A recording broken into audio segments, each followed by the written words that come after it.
Di Indonesia punya jutaan banyak domba, khususnya di daerah Jawa Barat. Tetapi kita lihat-lihat populasinya banyak, tetapi penghasilan daging justru lebih kecil dibanding daerah-daerah yang kecil yang lainnya.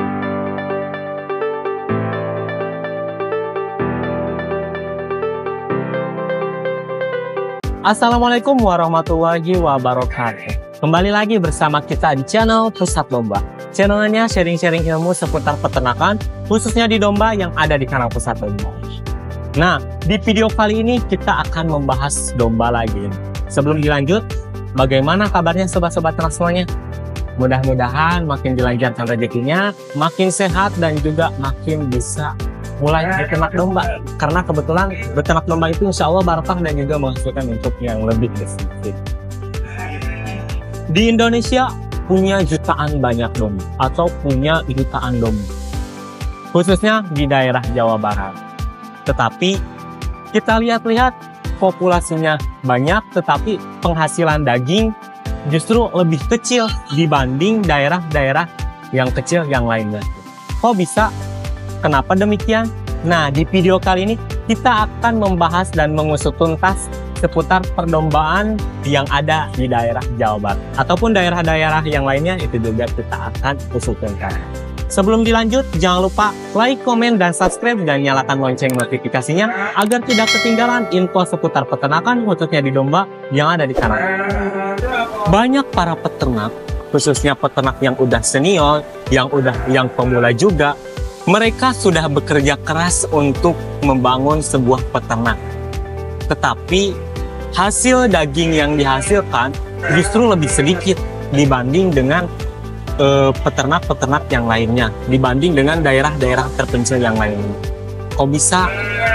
Jumlah domba banyak, tapi produksi daging justru lebih rendah. Contohnya daerah Jawa Barat. Populasi domba bisa mencapai 10 juta lebih. Khususnya di Jawa Barat terkenal dengan domba Garutan. Nah, domba Garutan ini biasanya dikembangkan para peternak yang dari pelosok, dari kota maupun dari daerah-daerah di Jawa Barat. Mereka mengembangkan domba-domba dari Garutan. Tetapi justru hasil daging yang diproduksi itu lebih sedikit dibanding Nusa Tenggara Timur. Populasinya untuk Nusa Tenggara Timur populasinya sedikit, tetapi jumlah daging justru lebih rendah. Penyebab utamanya bisa dari pola beternak secara tradisional. Mereka cuma mengarit rumput aja. Padahal dengan rumput saja itu belum tentu cukup untuk domba-dombanya. Mereka juga butuh asupan nutrisi, terutama dari konsentrat. Nah, konsentrat ini biasa digunakan para peternak-peternak modern atau para peternak-peternak yang sudah mempunyai ilmu tentang seputar peternakan itu untuk penggemukan dombanya. Nah, yang kedua, manajemen nutrisi. Domba kalau tidak termanajemen dengan nutrisinya, domba kalau tidak nutrisinya tidak terpenuhi, domba pertumbuhannya kurang maksimal. Nah, seperti ini kita menggunakan pakan silase. Ini sudah tercampur dengan beberapa bahan premium seperti konsentrat dan juga beberapa rumput-rumput yang emang terkandung nutrisi yang lebih banyak dibandingkan dengan rumput-rumput yang lain. Yang ketiga, ini yang paling penting, yang emang jarang para peternak ketahui. Mereka itu terus dibreedingkan dombanya tanpa tahu proses penggemukan dombanya. Akhirnya domba terus berkembang biak secara banyak tanpa bobot yang ideal. Akhirnya domba terus semakin banyak dan penjualannya juga menurun. Yang keempat, distribusi daging domba yang belum merata. Kadang para peternak-peternak yang ada di daerah wilayah-wilayah tertentu, mereka sulit memasarkan perdombaan. Mereka hanya mengandalkan domba dijual ke pasar saja. Padahal kita bisa menggunakan jejaring media sosial untuk memasarkan domba. Justru daerah-daerah urban seperti perkotaan, mereka itu kekurangan daging domba. Terus bagaimana sih solusinya? Nah, ini dia beberapa solusi yang emang mengatasi hal-hal yang harus diatasi dari masalah-masalah di atas. Nah, yang pertama itu kita perlunya edukasi ke para peternak yang ada di seluruh Indonesia. Kita jangan pelit berbagi ilmu, tapi kita harus keluarkan ilmu-ilmu yang sudah kita dapatkan agar para peternak yang ada di Indonesia itu semakin maju dan berkembang pesat, bahkan bisa sampai ke internasional atau mancanegara. Yang pertama itu dimulai dari manajemen pakan. Kadang mereka lupa bahwa manajemen pakan itu sangat penting bagi kemajuan peternak kita. Nah, yang kedua itu bisa dilihat dari kandang. Bisa dilihat kandang yang kotor, pasti domba-dombanya timbal baliknya akan buruk juga kepada kita. Tapi kalau kita buat mereka nyaman, insya Allah domba-dombanya timbal baliknya kepada kita akan menghasilkan anakan-anakan yang bagus. Dan juga hasil panennya juga pasti akan lebih menguntungkan. Nah, yang ketiga, ini yang umumnya para peternak tahu gitu ya. Nah, yang ketiga, penggemukan yang efisien. Nah, kita juga kan kadang terlalu fokus hanya di pengembangan aja.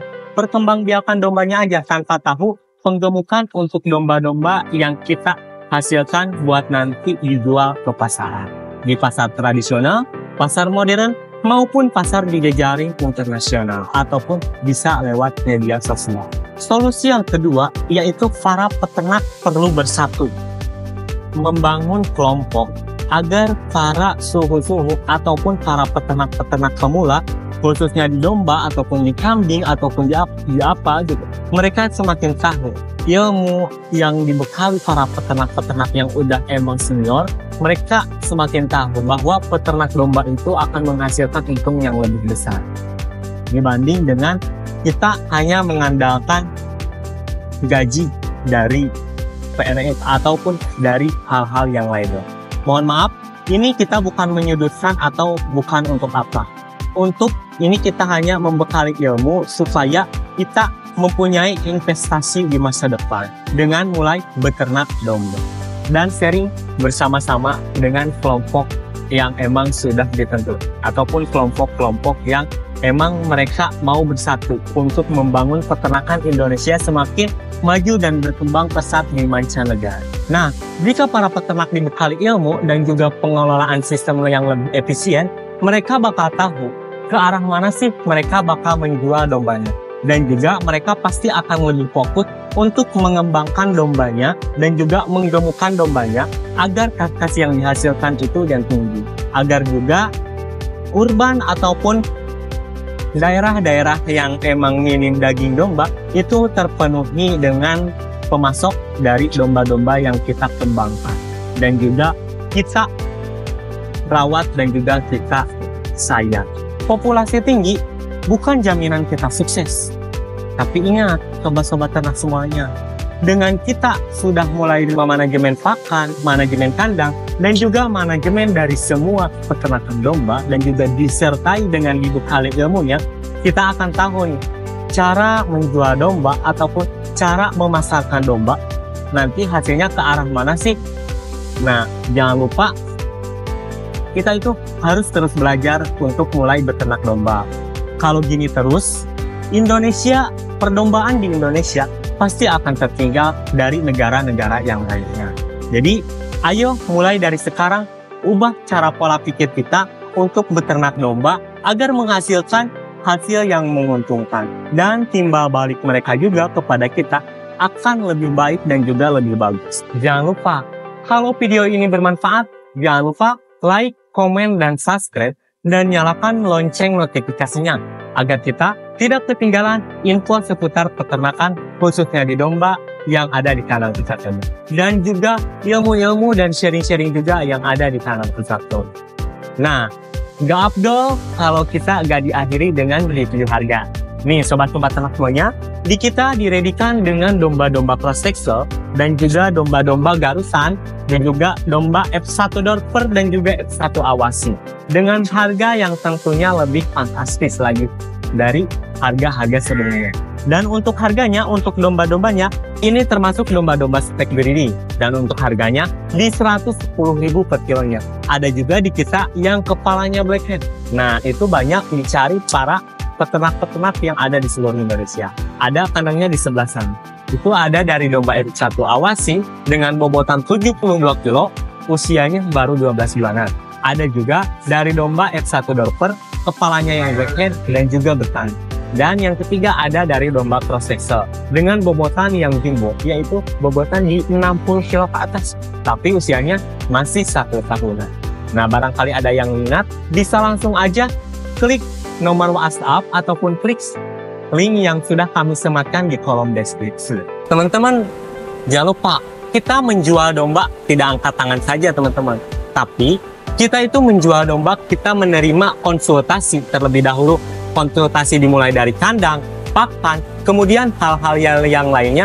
Insya Allah kita semua menerimanya. Dan juga kita menerima masukan dari sobat-sobat ternak semuanya yang emang barangkali mau masukan untuk peternakan kita, insya Allah kita terbuka ya. Jadi sebelum membeli domba, mau konsultasi terlebih dahulu, atau mau konsultasi tentang pakan, kandang, maupun manajemen, itu bisa langsung aja ditanyakan aja. Insya Allah di kita juga sudah dilengkapi dengan beberapa manajemen yang bagus. Dimulai dari kesehatan hewannya juga kita sudah ada, ataupun teman-teman mau konsultasi seputar penyakit domba ataupun hal-hal lainnya, bisa langsung aja dikonsultasikan ya. Sebelum dilanjut, jangan lupa like, komen, dan subscribe, dan nyalakan lonceng notifikasinya agar tidak ketinggalan info seputar peternakan khususnya di domba yang ada di kanal Pusat Domba. Salam ternak, salam ngarit, jaya terus peternakan Indonesia. Pusat breeding, pusat domba lah. Assalamualaikum warahmatullahi wabarakatuh.